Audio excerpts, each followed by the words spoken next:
Beliau kaget, beliau sendiri ngomong, orang-orang saya tawarin, saya datang sendiri, semuanya Gak mau. pesimis, saya diusir. Kamu terima saya sudah senang. Nomor satu, saya mau kasih kamu kesempatan. Dua, ternyata kamu bisa jual semua. Baiklah, mulai hari ini kamu akan memegang merek ini untuk seluruh distribusi di Indonesia. Oke. Terus untuk karena kan saya juga sering lihat live ya, orang kan sekarang banyak yang jualan handphone itu di aplikasi TikTok gitu, dan itu harganya sangat-sangat Murah. gitu. Kalau dari Kotomi sendiri pernah mencoba hal itu? Oke. Terus waktu untuk berjalannya VPS dari 2019 ya tadi ya sampai 2025, berarti kan 6 tahun nih gitu. Pernah nggak sih Koko berpikir untuk ganti bisnisnya?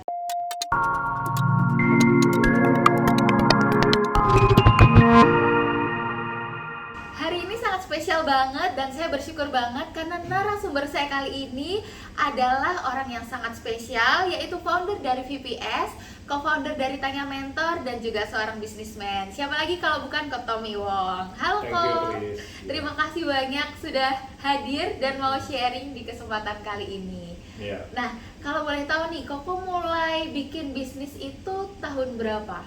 Mulai bikin bisnis aku pikir tahun 98 lah, pas kerusuhan Mei. Tapi sebenarnya bisnis sih udah kenal bisnis dari kecil, dari umur 7 juga udah biasa jual koran. Oke. Itu karena dari keluarga dulu suka berbisnis Oh atau? enggak. Ayahku kecelakaan di usia 7, akunya. Jadi keluarga yang ya baratnya kaya raya, ya tiba-tiba segala sesuatunya berubah karena perebutan harta warisan setelah ayahku meninggal. Jadi di usia 7 aku terpaksa harus turun ke jalanan, jualan koran. Ya singkat cerita pasti teman-teman udah banyak tahu lah dari podcastnya Kotomi Wong. Maksudnya aku banyak jadi narasumber ya. Aku mulai injak Jakarta tahun 94. Coba lamar kerja nggak dapat, akhirnya dapat juga jadi tukang bagi brosur aja di salah satu mall di Jakarta. Tapi waktu itu memang nggak ada pikiran bisnis. Waktu itu cuma bingung, kayaknya kok apapun di ibu kota itu sulit sekali gitu. Kayaknya benar lebih kejam dari Ibu Tiri. Jadi ya udahlah, bagi-bagi brosur juga cuman sebulan dapat 200.000 sebulan. Bisa apa gitu kan di kota Jakarta ini. Jadi ya udah, coba profesi lain gitu. Lamar kerja nggak dapat, akhirnya ya lumayan, sehari 10.000, sebulan 300.000. Jadi naik ya. Dan 200 jadi 300 ya. Ya itu jadi kuli panggulnya mamaku. Jadi aku keliling di ITC Mangga 2, Roxy Mas, waktu itu belum handphone. Sampai satu saat ya kalau kamu jadi kuli panggul dihina teman-teman atau apa itu ya nggak apa-apa lah. Tapi pas sampai satu saat adikku nggak bisa bayar uang sekolah, mamaku itu berdiri di toko orang itu pagi-pagi sama aku habis nganter barang. Mamaku tuh kayak boleh nggak saya minta uangnya lebih awal, anak saya di sekolah lagi dipending, disetrap karena belum bayar uang sekolah. Nah mamaku digentang, dimarahin, terus disetrap, terus sana gitu, kalau mau duit nanti. Ya aku nggak menyalahkan karena di tradisinya orang Chinese, pamali kalau pagi-pagi buka toko udah dimintain uang itu nggak boleh. Tetapi ya dengan teguran yang begitu keras ya, dimaki, kayaknya jadi orang kita kalau dihina kitanya nggak apa-apa, tapi kalau orang tua kita dihina depan kita kan kita perih sekali. Antara either noleh ke kiri, aku tonjok orang pemilik tokonya, atau aku coba buang air mata ke arah kanan. Dan untungnya aku tidak masuk di pandangan yang kiri, aku masuk ke pandangan yang kanan. Di situ aku lihat ada toko handphone. Toko handphonenya rame banget dulu itu. Kalau jual jangankan handphone, untuk kartu SIM card aja rame banget yang ngantri. Nomor cantik ya dulu. Nomor cantik sampai sekarang juga kan. Pegawainya cuma 2, pemiliknya ownernya 1. Aku deketin, aku bilang, kok boleh nggak saya coba lamar kerja di tempat ini? Saya lihat ramai banget, kalau ada tambah 1 orang kan bagus. Kamu minggir, dasar kamu mau nyuri barang, gitu. enggak, saya nggak mau nyuri, itu mama saya lagi disetrap. Kalau boleh tanya enggak, pegawainya gajinya berapa? Ya 400.000, apa urusannya sama kamu? Kerjanya shift-shiftan apa full? Fullnya, maksud saya full itu full time gitu kan? Dia bilang, oh enggak, kerjanya shift. Oke, gimana kok kalau saya gajinya separuh dari mereka, tapi yang paling penting saya itu bisa kerja full time kok. Kok gitu. Kapan lagi kan? Berarti 200.000 tapi bisa full time. Oke, full time itu dari jam? Full time itu loh, 8 waktu sampai itu baru jam 4? Enggak, jam 10, Oh, 10? sampai jam, dulu tuh sampai jam 8 malam. Oh, oke, 10 Kalau jam. full, kalau 10 full. Buat aku sih nggak masalah kerja full, yang penting kebanggaanku aku nggak jadi kuli lagi, mamaku juga lebih bahagia, aku langsung lari ke mamaku, aku diterima kerja, aku bilang, "Ma, akhirnya aku bisa dapat kerjaan." Tapi aku mau kata, singkat cerita, setelah aku dalam waktu 1 tahun berhasil jadi general manager dari toko itu, gajiku udah mungkin 5 kali, 6 kali lipat. Ya, Dari 200? dari 200 ya 1,2, aku bangga banget gitu. Setidaknya mamaku kalau naik kendaraan itu sudah boleh naik taksi kalau mau ke gereja, tidak naik bajai yang Betul. pasar kanan kiri gitu. Tapi yang mau kata 98 ya datang yang namanya kerusuhan, jadi hancur semuanya, pemilik tokonya trauma, nggak mau lagi, nggak mau usaha, aku dikasih kayak semacam pesangon. Berbekal uang pesangon itu aku coba ya mau cari toko juga nggak ada, mau mana ada gitu ya waktu itu ya. Masih pemulihan perusahaan, masih takut, terus mau kerja sama siapa gitu ya kan. Ya dalam kesedihan itu aku bingung, ya kadang-kadang kita nggak tahu sih, kita mau harus mulai dari mana lagi. Cuman jangan berhenti. Sampailah aku di daerah Jakarta Barat, terus ada satu mall, di situ dikasih kesempatan pameran, ya apa saja. Nah aku pikir, aku coba, apa? Gratis? Enggak, 1 bulan itu 1 bulan 400.000. Wah, oke. Tapi kan aku udah punya uang pesangon. Aku pikir gini, coba deh, aku bisnis handphone aja gitu. Nggak punya modal sih, jadi berbekal gabus. Terus orang-orang itu buang brosur, kan dulu banyak pameran handphone kan, brosurnya suka dibuang. Skala 1:1 kan, aku gunting, malam hari mereka buang brosur, aku gunting, apapun yang dibuang mereka aku ambil, aku pajang di outlet kecilku itu. Jadi gabusnya tempel dengan handphone, aku pajang rapi gitu. Nah, yang berharap ada orang barangkali ada yang tertarik, nanti dia DP, aku ke Roximas ngambil dengan uang pesangonku itu. Ya, apa mau kata? Terus ya sebulan berlalu, 2 bulan berlalu, 3 bulan berlalu, ya tiap hari pasang senyum, nggak ada yang beli juga sih. Nggak ada, malah orang bilang kayak rada-rada rada-rada ODGJ kali ya. Orang kok gabus kamu kasih kayak gitu, begitu dia bilang yes gitu ya kan. Ya memang sih manusia nggak tahu kapasitas kita, tapi Tuhan tahu siapa kita. Jadi di bulan yang kesekian akhirnya lewat salah satu orang dari Korea gitu, dia bilang, "Kamu jual handphone?" "Iya," saya bilang gitu. "Mana bisa laku kalau jual kayak begini?" "Ya habis gimana, saya nggak punya modalnya. Gini deh, di mobil saya ada 5 unit handphone, kalau kamu bisa jual, hari Senin kamu boleh cari saya." Aku ingat itu hari Kamis. Oh, Kamis, Jumat, Sabtu, Minggu, 4 hari. Iya, dikasih waktu 3 hari lah ya, hari itu hari Kamis kan, cuma 1 minggu. Wah, namanya hidup ya, kalau nggak punya modal, nggak punya orang tua, nggak punya keadaan, di kondisi segala macam minus, tiba-tiba ada yang mau kasih kesempatan, ya pasti langsung ambil.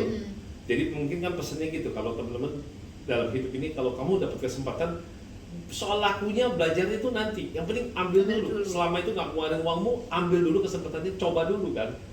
Aku ambil, nah di situ muncul masalah. Jumat aku pajang, nggak ada yang mau beli. Terus temanku malah bilang, "Wah kamu ini semua jual handphone sejuta umat yang bisa bikin mereknya AAA, bikin kaya raya, kamu jual merek mung gini, jual merek mung ini bakalan buntung," dia bilang. Aku cuma mikir gini, waktu itu perusahaan Korea ini bikin TV-nya nomor 5 di dunia waktu itu. Dulu masih Jepang yang nomor 1. kalau aku jadi orang terkaya nomor 5 di Indonesia, is oke lah ya. Aku mikir gitu waktu itu punya ideal. Oke lah, tetap semangat. Hari Sabtu, yes, malam minggu pasti lah bisa jadi. Yes, jadinya pulang Nggak tangan ada. hampa. Oke. Mama di rumah nanya, aku masih ingat banget, gimana hari ini? Rame dagangannya? Rame mah. Padahal ya rame luar biasa, Tapi sepinya. nggak ada yang beli. Dalam hati saya lirih di hati itu sepinya gitu loh. Gimana? Wah luar biasa. Oh ya, dalam hati sepinya, sepi alias nggak ada yang beli gitu. Tapi malam hari nggak bisa tidur, jam 4 pagi ada bunyi azan subuh, saya kayak kebangun, saya bilang gini, jam segini orang berdoa, kita aja berdoa 3 kali sehari rasanya kok cukup ya, mereka berdoa sehari 5 aja masih segini pagi mereka bangun. Aku harus belajar sesuatu. Nah saat kita mau buka hati mau belajar, di situ kita ketemu ide. Aku harus mikir, alangkah bagusnya kalau nanti jam 6 ini aku langsung ke tempat mallnya aku, ada gereja kebaktian, aku coba deh mau buka lapak di situ, minta sama di gereja, sama minta sama hamba Tuhan ya gitu loh. Jadi aku datang ke pendeta, Pak boleh nggak nih, ini orang-orang pada jual kue kan, aku jual handphone aja boleh nggak? Hah? Kayak gitu, nggak salah kamu? Iya Pak. Ya terserah kamu sih, tapi menurut aku aneh aja. Nah ini dia berat. Bayarnya kan juga lebih besar ya, kalau makanan kan cuma berapa, kalau handphone itu iya, kan mana mungkin transaksinya kan? Makanya saking dia ketawa, jadi dia bilang, itu ada meja kosong kamu pakai lah. Aku bilang bayar sewa berapa? Gak usah. Dia kayak maksudnya kayak, udah gak mungkin gitu kan? Bantu aja. Nah, ya secepatnya pasang semua, lagi kebaktian, begitu bubar, pas bubar, ya aku memanfaatkan yang namanya emosi kan. Di kemudian hari aku ngerti emotional selling itu hebat sekali gitu. Jadi orang lain jual kue, kita jual sesuatu yang berbeda, kita akan punya sebuah kesempatan. Memang secara logika siapa yang bayar bawa duit dan sebagainya. Tapi ternyata Priska mau tahu, kamu tuh nggak perlu pembeli banyak, kamu nggak perlu banyak follower. Yang paling penting kamu punya satu aja orang yang bisa beli barangnya 1.000 sama kamu. Itu pesannya. Lebih baik kamu punya satu customer yang bisa berbelanja sama kamu 1.000 daripada kamu punya 1.000 bahkan 1 juta follower tapi nggak satu pun belanja sama kamu. Nah ini hikmah yang aku bisa dapetin. Ada satu customer which is itu dia baru selesai kebaktian, dia kurang ngerti dunia handphone, dia cuma nanya saya, ini handphone kalau saya beli buat pegawai saya, kasih pegawai saya, bisa diisi nggak ringtone-nya Kopi Dangdut? Saya bilang bisa dulu aja, bisa dulu, cari akal pokoknya bisa. Oke. Dan kalau bisa tahu ya beliau adalah papanya yang kita bikin acara Success Forum. Saya tidak pernah tahu siapa beliau, tapi ternyata dia adalah bos salah satu perusahaan besar dan 5-5-nya langsung dibeli. Wah, aku langsung feel yes, aku dapet gitu ya. Langsung aku telepon si Koreanya. Pak, ini saya sudah laku semuanya. Jangan bercanda kamu, katanya gitu. Tidak, saya tidak bercanda. Kamu jangan macam-macam ya. Kalau memang betul kamu berhasil jual, uangnya besok bawa ke kantor saya. Kalau kamu tidak berhasil jual, kamu jangan bohong, kamu bawa barang kembali ke toko saya. Kalau saya ke kantor saya tidak apa-apa. Enggak Pak, sungguh saya sudah laku. Pokoknya saya tunggu kamu. Besok saya pagi-pagi. Saya datang, saya ingat tuh dulu ngelamar di tempat ini, nggak diterima saya ya. Ada satu kantor, saya masuk, saya ketemu beliau, saya kasih uangnya, beliau kaget, beliau sendiri ngomong, orang-orang saya tawarin, saya datang sendiri, semuanya pesimis, saya diusir. Kamu terima saya sudah senang nomor 1, saya mau kasih kamu kesempatan. 2, ternyata kamu bisa jual semua, baiklah, mulai hari ini kamu akan memegang merek ini untuk seluruh distribusi di Indonesia. And that's time, the right moment, the greatest moment in my life, suddenly change semua.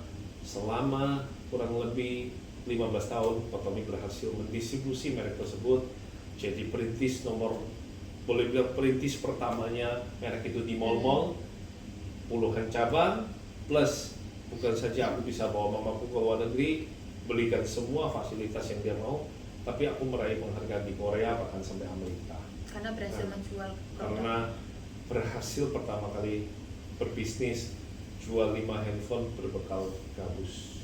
Itu dia. Oke. Terus setelah itu apa kesulitannya ketika itu kan sudah semua Indonesia tahu ya tentang produk itu gitu, dan udah 15 tahun gitu. Apakah sekarang masih? Jawabannya disingkirin. Setelah 15 tahun, Otomi feelingnya nggak enak. Suatu saat aku terima penghargaan di atas panggung, aku lihat tatapan mata di bawah sudah beda semua. Waktu itu sudah banyak yang mau lirik merek ini. Aku merasa, aku bilang sama temenku, kayaknya tahun depan aku belum tentu, aku jawara terus. Berturut-turut aku selalu jawara. Aku bilang sama dia, kayaknya tahun depan aku nggak mungkin di panggung ini lagi. Benar, feelingnya benar. Dalam bisnis, aku kecepatan race. Jadi, bisnis itu kamu nggak bisa terlalu cepat, nggak bisa juga terlalu lambat. Terlalu cepat, barangnya belum laku, ataupun marketnya belum ada. Terlalu lambat, profitnya sudah diambil orang lain yang bukan duluan. Harus right moment, ya kan? Dulu iya, aku right moment. Dia belum besar, aku ngambil, aku besar. Tetapi setelah 15 tahun, aku pikir waktu itu udah harusnya digital semua. Jadi aku partneran, aku nggak mengerti dunia digital. Jadi aku serahin aja. Ternyata aku dikhianatin sampai puluhan M masalah yang melanda aku. Akunya nggak salah, tetapi uangnya juga yang nikmatin dia bawa lari. Jadi teman-teman banyak bilang, kamu lari aja, kan ini kan bukan urusan kamu, diserahin ke berwajib aja. Tapi kata kuncinya satu kan, 15 tahun aku bisnis ada yang namanya nama baik. Saldo tabungan boleh hilang, tapi nama baik nggak boleh hilang. Saldo tabungan boleh berkurang, pertemanan yang ada jangan sampai berkurang. Apakah berkurang ke teman-teman? Drastis jawabannya. Tiba-tiba temanku yang dulunya aku kaya raya banyak di sekelilingku, mereka jadi pesulap menghilang. sebelum aku pinjemin utang ya, jadi mereka udah tahu gitu. Ya? Ini orang wah di karakter assassination sama. Soalnya gini, seluruh barang yang tadinya aku pegang distribusinya itu di-stop. Jadi ibaratnya kamu kalau buka tempat dengan merek tersebut, kamu bisa apa? Kamu nggak bisa apa-apa, kamu nggak disuplai. Ya mau nggak mau, akunya terkapar-kapar kan ibaratnya. Ya sudah, 2017 setelah 15 tahun aku ditinggalkan merek tersebut. Bahkan sampai hari ini merek itu tidak memberikan bukti, bahkan semua bukti, mau itu data-dataku di tempat mereka semua dihabiskan, dihilangkan. Aku punya piagami semua, tapi terakhir 2019 aku banting semuanya sih. Aku banting, aku kecewa. Menurut aku 15 tahun aku bisnis dengan partner seperti ini sia-sia. But it's okay. Ternyata saat kita mau mendapatkan rezeki yang baru, kita nggak boleh menggenggam luka yang lama. 2017 aku jatuh bankrupt, 2019 aku rebound, sampai sekarang aku bisa kembali lagi on track. Itu kata kuncinya 3 sih dalam bisnis. 1, nama baik. 2, kamu nggak bisa mendapat teman baru kalau kamu masih menahan teman lama. Kamu nggak bisa meraih peluang baru kalau kamu masih menggenggam luka yang lama. Yang ketiga, hidup kamu itu istimewa. Kamu lahir, orang-orang lihat kamu itu mereka gembira. Bayi kalau lahir kan bayinya nangis, orang-orang nangis terharu. Kalau memang kamu bisa sebagai seorang pebisnis, ulanglah dengan terhormat dalam kondisi kamu itu bahagia, bukan kecewa, bukan terluka. Jadi kita kembali ke Sang Maha Pencipta itu dalam kondisi yang baik gitu. Jadi bukan berarti kalau kita jatuh miskin, jatuh susah, ya udahlah Tuhan ambil nyawaku, aku nyerah gitu. Enggak, jangan. Kamu harus kembali dalam kondisi bahagia dan kondisi ya lebih bagus lagi kalau kamu kaya, itu lebih oke gitu. Ya kira-kira 3 pembelajaran itu yang membuat aku akhirnya on track, aku bisa sukses lagi. Dan aku bersyukur punya, ya dulu itu pegawaiku banyak sekali ya, tapi mungkin sekarang tersisa hanya beberapa. Tapi buat aku sih gini, masing-masing pegawaiku mereka punya ilmu, yaitu tentang loyalitas. Mereka tetap bersama aku bisa kasih ilmunya ke mereka, Jadi sekarang, dulu aku upgrade diriku, sekarang aku tuh belajar untuk mengupgrade pegawaiku, termasuk mengupgrade teman-teman yang ada di sekitarku. Hmm. Oke. Terus dari pelajaran yang sudah Koko jalanin untuk membangun bisnis itu kan tidak semudah itu ya. Lebih baik itu kita bekerja sama orang dulu, atau lebih baik kita yang penting ada semangatnya dan gigi, kita coba aja bisnisnya dulu. Dua-duanya benar. Hmm. Dua-duanya benar. Cuman masa temponya saja yang akan berbeda. Hmm. Kamu kerja sama orang dulu, itu bagus buat dapetin pengalaman, terutama kalau bisnis itu yang kamu rencananya mau jalankan. Misalnya kamu mau bisnis roti, kamu kerja sama toko roti, dapetin pengalamannya dulu. Kalau nanti buka sendiri, setidaknya kamu sudah tahu apa itu neraca, laba rugi dan sebagainya, apa itu basi, apa waste food dan sebagainya. Kerja sama orang dapat pengalamannya, tapi jangan sampai kerja terlalu lama jadi kamu terlena, terutama yang gajinya besar. Nah, kalau misalnya sekarang kamu bilang coba jalan sendiri, bisa juga, tapi kamu butuh mentor. Kalau kamu nggak ada mentor, kamu perlu waktu yang lama. Kotomi setelah 20 tahun baru sukses. Kalau sekarang teman-teman bisa belajar di luaran dari media sosial, para mentor banyak. Kalau ketemu mentor yang tepat, memang sih nggak ada mentor yang bisa ngajarin kamu untuk sukses cepat. Tetapi setidaknya belajar dari kejatuhannya, kesalahannya para mentor itu, kamu akan terhindar jatuh pada lubang yang sama. Nah, kalau kamu nggak jatuh, kan kalau orang pebisnis jalan sendiri itu kan jatuh bangun, jatuh bangun, jatuh bangun. Kalau sekarang kamu udah punya mentor, setidaknya dia udah kasih tahu, jangan jalan ke situ please, bakalan rugi kamu. Kamu jangan jalan sini, aku dulu pernah rugi di sini. Jadi kamu bisa lebih cepat kan. Yang orang-orang harusnya 20 tahun, mungkin kamu dalam waktu 5 tahun udah berhasil kamu sebagai seorang pebisnis. Ya karena kita sudah belajar untuk tidak sampai terjatuh pada lubang yang sama. Kalau Kotomi bilang gitu, nggak ada sih orang mau ngajarin kamu untuk bisa kaya raya, itu menurut aku bullshit lah. Walaupun dia ngomong, aku lipat gandakan uangmu 100 juta dari 200 juta. Are you sure? Kan enggak juga. Karena kalau ada kesempatan, mungkin mereka akan ngambil duluan kan? Ya untuk mereka sendiri lah. Yang berhasil itu mereka, bukan kamunya sih. Iya. Mungkin kita membantu bisnisnya dia untuk bisa lebih sukses. Gak apa-apa, gagal itu oke. Tapi jangan bodoh untuk ketiga kali. Itu paling penting. Terus menurut Kotomi, gimana cara milih partner yang tepat untuk berbisnis? Cara partner yang tepat untuk berbisnis, kamu traktir dia makan. Ajak teman baik makan, bukan makan teman baik kalau kata Kotomi. Sering-sering aja ajak dia makan kalau kamu minat sama dia. Kamu lihat aja, pada saat kamu bayar, berapa kali dia bayar. Kalau dia nggak pernah mau bayar, dia nggak usah urusan sama orang kayak gitu lagi. Itu udah indikator sih. Kamu kasih orang 3 hal ini akan membuktikan karakternya dia. Kamu kasih dia uang yang banyak, kamu kasih dia kekuasaan, sama dia nggak punya uang sama sekali. 3 hal ini akan menunjukkan karakter aslinya orang. Orang dalam kondisi sulit, parah banget, kalau dia tetap baik, boleh kamu ambil jadi teman. Dia lagi jatuh susah, tapi dia nggak pernah pinjam utang-utang, tapi dia kerja keras, tapi emang apa saja dia nggak bagus gitu nasibnya. Bisnis ini rugi, bisnis, tapi dia nggak pernah bohongin kamu. Bahkan kamu ketemu dia pun dia nggak pernah bilang, mau utang ya, nggak pernah nyusahin. Nah, orang kayak itu boleh. Jadi lihat dia dalam waktu dia lagi susahnya. 2, lihat orang itu dalam kondisi dia itu berkelimpahan kaya raya. Kira-kira dia hina orang lain nggak? Kira-kira dia lihat dia terhadap orang tuanya atau pembantunya bentak-bentak nggak? Nah, kalau orang yang diberikan kekayaan, kalau dia karakternya nggak bagus, keluar sifat aslinya. Menghina orang, marahin orang, bahkan mungkin tangannya mukul kepala orang, itu muncul karakter. Yang ketiga, dikasih kekuasaan. Coba lihat aja, kan banyak tuh. Yang awal-awalnya kita lihatnya baik, begitu dikasih kekuasaan, punya kemampuan, pangkat atau apa, dia mulai nindas.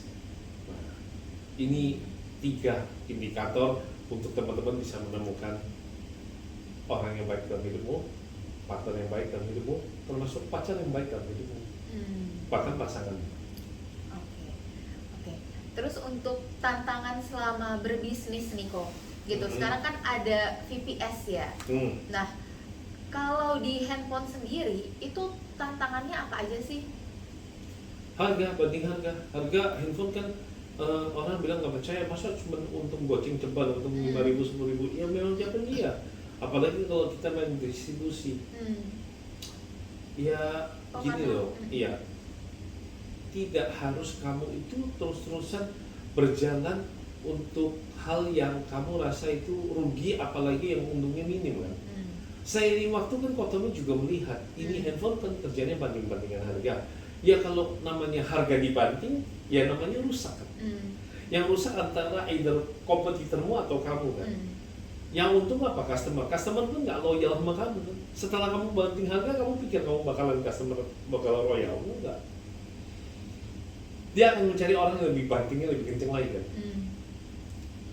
Kalau mau ada, supaya kamu bisa untung, kamu harus jual servisnya. Terus kamu harus cari barang-barang pelengkap handphone itu yang profitnya itu masih wajar. Misalnya contoh, power bank. Semua orang beli handphone pasti ujung-ujungnya perlu power bank, perlu charger kan. Nah, boleh kamu tekunin di situ. Mungkin profitnya lebih wajar. Handphone itu pelengkapnya aja. Jadi kalau buat Kotomi, kadang-kadang dalam hidup ini kamu jangan terlalu fokus pada suatu masalah, tapi lihat peluang apa yang bisa muncul di balik masalah tersebut. Oke. Terus untuk karena kan saya juga sering lihat live ya, orang kan sekarang banyak yang jualan handphone itu di aplikasi TikTok gitu, dan itu harganya sangat-sangat murah gitu. Kalau dari Kotomi sendiri pernah mencoba hal itu? Pernah. Oh, pernah. Dan aku mutusin untuk nggak masuk. Karena dia dapat subsidi, dia dapat negosiasi, dia dapat harga yang bagus, bahkan pihak brand sponsorin dia. Ya kita jangan lawan. Kalau sudah tahu ada raksasa di depan, ada hiu di laut, kenapa kamu harus berenang? Ya udah, pasti ada jalan yang lain kan. Handphonenya dia mungkin jualnya murah, tetapi kan saya bisa handphonenya ya pelengkap aja. Saya fokus yang mendatangkan profit buat saya, misalnya power bank, misalnya kabel data dan yang lain. Itu sama kok. Handphonenya untung goceng. Jual ke power bank ternyata juga untung goceng. Ya mendingan jual power bank. Yang notabene modalnya lebih kecil ya. Iya. Setuju ya? 5 juta aku cuma dapat di handphone 5.000. 5 juta aku pakai beli power bank yang harganya 500.000. Berarti kan aku berapa tuh? Udah kali 10. Kenapa kita tidak, misalnya nih kok, sekalian saya belajar, kalau kayak orang sudah mencoba hal itu, kan nggak mungkin orang mau bekerja dengan sukarela ya, secara terus-terusan gitu. Mungkin orang yang live pun itu kan dia pasti akan mendapatkan profit yang cukup besar, makanya dia mau melakukan hal itu berkali-kali gitu. Kenapa tidak Kotomi mencoba untuk bernego dengan si merek HP tersebut untuk bisa mendapatkan harga yang juga jauh lebih murah? Dan dia pasti minta quantity. Nah, bicara quantity, dia minta 1.000 sama 1.000 power bank. Uang yang modal kita bayarkan yang 1.000 power bank paling 50 juta. Tapi kalau handphone, kalau satu bijinya 10 juta, 10 biji sudah 100 juta. 50 biji. Nah, itu dia kan. Sayang, uangnya perputarannya nggak bagus. Ini logika yang harus kita pikirkan juga. Kalau dulu mungkin kita lagi cari nama, apa juga kita jual kan. Tapi kalau udah punya nama, ya kita harus selektif dalam memilih pasangan, selektif dalam memilih barang yang kita jual, selektif dalam menentukan kriteria. Oke. Terus waktu untuk berjalannya VPS dari 2019 ya tadi ya, sampai 2025 berarti kan 6 tahun nih gitu. Pernah nggak sih Koko berpikir untuk ganti bisnisnya? Enggak. Tetap di handphone. Karena kamu akan semakin mahir dengan bisnis yang kamu tekuni. Tapi kalau sedikit-sedikit kamu pikir bisnis ini, udahlah, pokoknya mending udah cuan, saya tak bisnis yang lain. Salah nggak? Nggak salah juga. Cuma menurut aku terlalu beresiko. Karena udah selesai satu ini belum selesai, belum matang, kecuali udah matang ya. Ada penuh warisnya kamu, ada yang bisa ngurusin dengan baik, boleh kamu pindah. Tapi kalau belum ada, kamu loncat ke yang lain, kamu mulai hal baru lagi. kamu akan ketemu dengan orang-orang baru lagi. Hmm. Dan belum tentu situasi baru ini bisa sebagus situasi yang lama. Kalau beresiko. Enggak sih, kalau mau sih nggak bakal sembarangan. Oke. Nah, saya penasaran nih kok. Kalau tadi kan sudah 15 tahun ya yang waktu dulu. Kalau waktu bisa diputar, kok akan mengambil jalan yang sama atau tidak?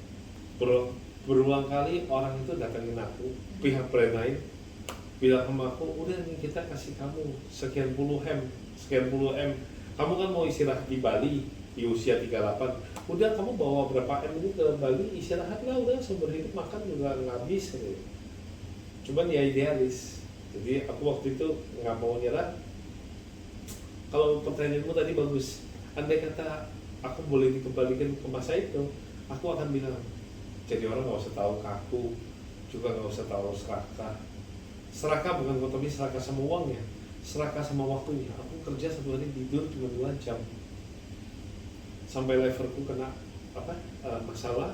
Aku ibaratnya buang air kecilnya sudah kuning, kan berarti nggak baik. Stamina aku tahu banyak force ya, dan aku nggak mau lagi sih.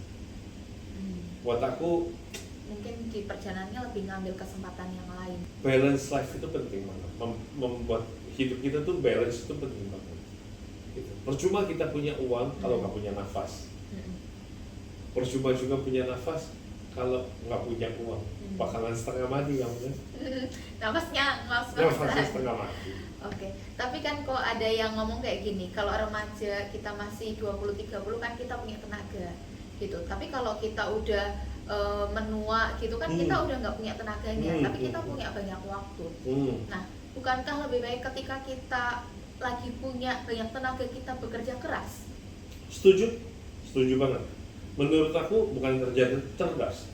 Di awal semua harus waktu punya tenaga kerjanya keras. Setelah punya tenaga kerja keras, setelah kekumpul uangnya kamu harus kerja cerdas.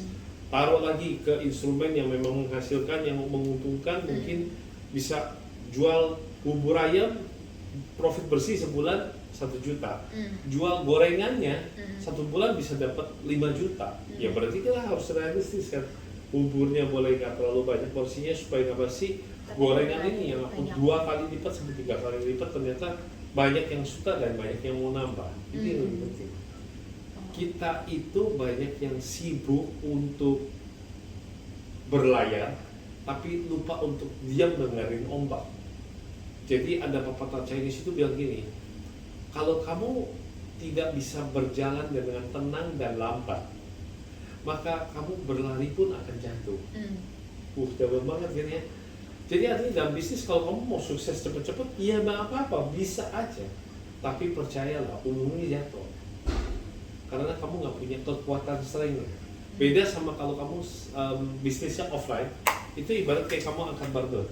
Setiap hari angkat, kan nggak mungkin 100 barbel, 100 kilo langsung diangkat, kan bisa kan? Nah, diangkat setiap hari 10, tambah lagi 20, tambah lagi 30, lama-lama 100 itu pasti keangkat kan? Kenapa? Karena sini latihan. Nah, Kotomi maunya kayak gitu. Bisnis itu sebenarnya juga latihan kehidupan sih. Oke. Terus apa yang buat Kotomi bisa selalu termotivasi sampai sekarang ini sudah terkenal di sosial media, sudah sangat berubah gitu dari dulu sampai sekarang? Apa yang selalu membuat termotivasi? Apakah ibu Membuat termotivasi ya? Atau putriku sih. Jadi aku mikir waktu itu pas aku lagi mengalami kebangkrutan bisnis, aku lihat putriku lagi berusaha mengajar orang tentang konten Instagram. Terus aku mikir gini, sebuah perenungan sih. Ayah yang baik itu bukan ayah yang berkuasa, yang kaya raya, yang punya segalanya, apalagi ayah yang semena-mena. Tapi ayah yang terbaik itu adalah ayah yang mampu menghantarkan putrinya ke pelaminan, menyerahkan kepada mempelai berikutnya. Artinya ada satu tanggung jawab. Jadi sebenarnya putriku lah itu titik terangnya aku. Titik terang di mana aku merasa bahwa di luar sana banyak anak-anak yang piatu. Aku waktu 2 tahun lagi stres itu, habis mengalami bicara tipatan bisnis itu, 2 tahun aku nggak bisa ke toko, Chris, karena depan tokoku ada toko mantanku. Jadi aku tiap hari cuma keluar mimisan, keluar air mata, akhirnya aku disuruh untuk istirahat. 2 tahun aku pelayanan di panti asuhan, pesantren membuat aku jadi tersadar, termasuk pelayanan di Cici.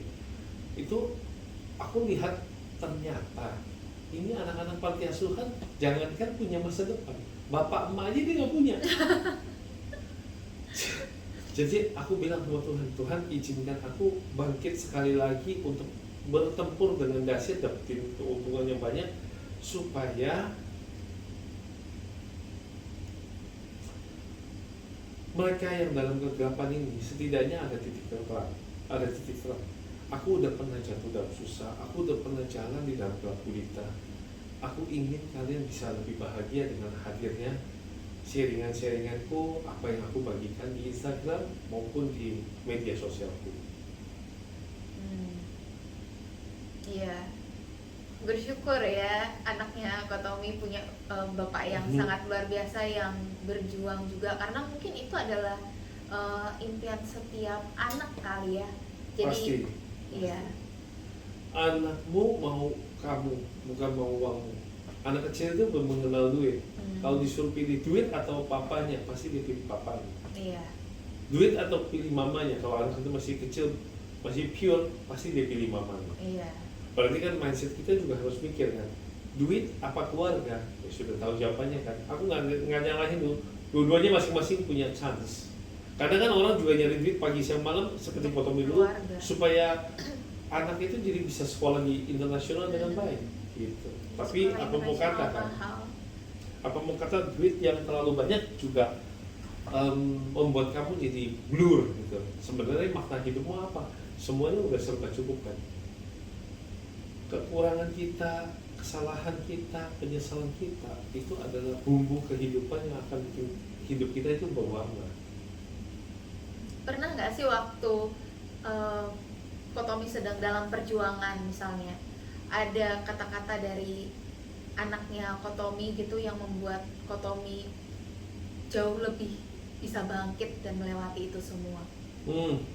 Karena kan biasanya orang tua itu mungkin dia nggak sadar, tapi kadang-kadang anak itu kan suka kadang ngomong tapi ya udah gitu kan, to the point. Spontanitas itu. Jawabannya simpel sih, kayak kemarin Victoria lagi di ICU baru keluar di kamarnya dia, aku kebetulan harus isi acara gubernur di Sumatera. Dia dengan tenang dia bilang, "Pi, berangkat ya papi." Aku bilang, "Aku bisa tenang tinggalin kamu." Dia bilang, "Aku udah gak apa-apa. Papi, komitmen dalam pekerjaan bukan yang papi ngajarin. Saya ngerti, saya celaka, tapi saya baik-baik saja, ada dokter di sini. Papi sudah janji sama gubernur ya papi harus berangkat." Nah itu kayak dapetin satu fotonya, cayo gitu. Wah itu penyemangat banget sih. Nah terakhir nih Ko, mungkin dari Ko Tommy ada pesan untuk anak-anak muda yang sedang mau berbisnis gitu ya, karena kan bisnis itu tidak semudah itu. Mungkin kalau orang di luar ngomong enak ya bisnis mah, yang punya udah tinggal duduk-duduk aja gitu kan, tapi kan sebenarnya tidak seperti seindah itu gitu. Setuju. Nah, apa pesan Ko Tommy untuk anak-anak muda yang baru mau mulai berbisnis, sedangkan sekarang anak-anak muda itu sudah ada di generasi strawberry katanya? Wah, pertanyaan kamu ini bukannya ini aja, bukannya berat tapi berbobot banget. Wah, aku nggak bisa ngomong apa-apa sih, Pris. Banyak orang kasih advice, banyak kasih, kamu harus gini. Buat Koko sih gini, kenapa aku sampai kayak, wah, Pris, kamu kasih pertanyaannya bagus banget. Berbuat salah yang banyak aja. Kalau Koko sih, berbuat salah yang banyak aja, nggak apa-apa kok, it's okay. Yang paling penting kamu tahu kamu udah salah dan belajar sesuatu. Karena kamu tuh tetap membanggakan loh, kamu setidaknya sudah berbuat, sudah bekerja, sudah berusaha. Daripada nanti kamu tua menyesal, kamu nggak pernah mencoba. Berbuat salah itu penting. Melakukan kegagalan penting. Ditimba musibah, kena masalah, kena hanteman, kena bullying, kena hate di komen, itu wajar. biasakan diri mulai terbiasa sama yang namanya penolakan sama kebangkrutan. Kalau kamu mau bisnis, kamu harus terbiasa sama yang namanya PHP. Kamu harus terbiasa sama yang namanya ditolak.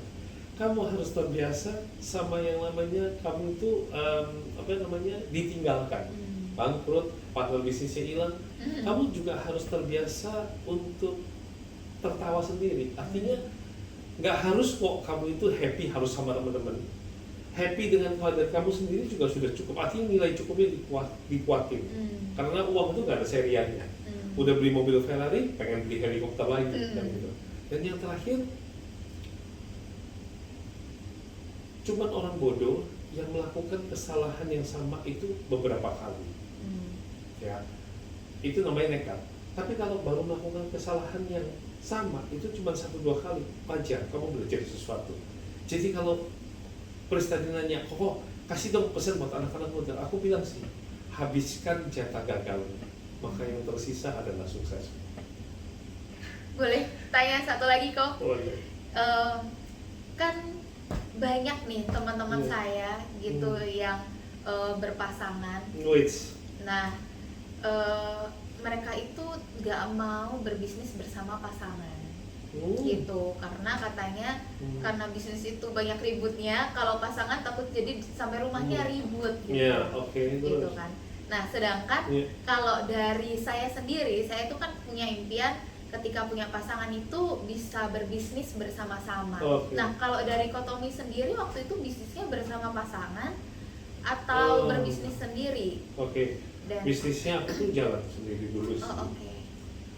Tentang pasangan, akhirnya aku yang kasih dia kesempatan untuk kerja sama aku. Dalam berbisnis, temanmu bukan saudaramu. Saudaramu belum tentu seakrab temanmu. Tapi yang lebih fatal lagi adalah pegawaimu bukan saudaramu. Saudaramu bukan pegawaimu. Kamu nggak bisa kasihan sama orang hanya karena saudara nganggur kamu ikut kerja sama kamu. Kamu marahin dia nggak tertib, yang lain jadi berantakan semua. Nanti saudaranya jadi pecah. Pegawai kita juga bukan saudara kita. Nggak bisa kamu memanipulasi dia supaya dia setia. Aku itu nggak bisa loh hidup tanpa kamu. Kamu tuh udah tak anggap adikku sendiri, tak anggap kayak kakakku sendiri. Begitu kamu ngomong kalimat seperti itu, fatalnya adalah mereka merasa bahwa boundariesnya kamu sebagai owner, sebagai pimpinan itu hilang. Maka dia merasa dia harus equal sama kamu. Celakanya equal itu adalah semua hak yang kamu terima, dia merasa dia juga harus terima. Di situ kamu mendidik orang untuk serakah. Lalu mengenai pasangan, banyak sih yang bisa dalam berbisnis itu berpasangan, akhirnya makin sukses, itu ada. Ada juga yang bilang, wah nggak bisa sama pasangan, akhirnya kayak nasi di Surabaya itu ada pecah, ada Pak ini kemudian Bu ini gitu ya, pecah. Tadinya sama-sama buka restoran, laku rame pecah. Kata kunci bukan di orang. Kata kunci jangan serakah. Kalau kita mau bisnis, mau sama pasangan, mau sama teman, mau sama saudara, kalau kita nggak serakah, harusnya nggak ada masalah. Kadang bukan kita yang serakah, dia yang serakah. Maka di situ muncul masalah. Nah, gimana supaya nggak terjadi masalah?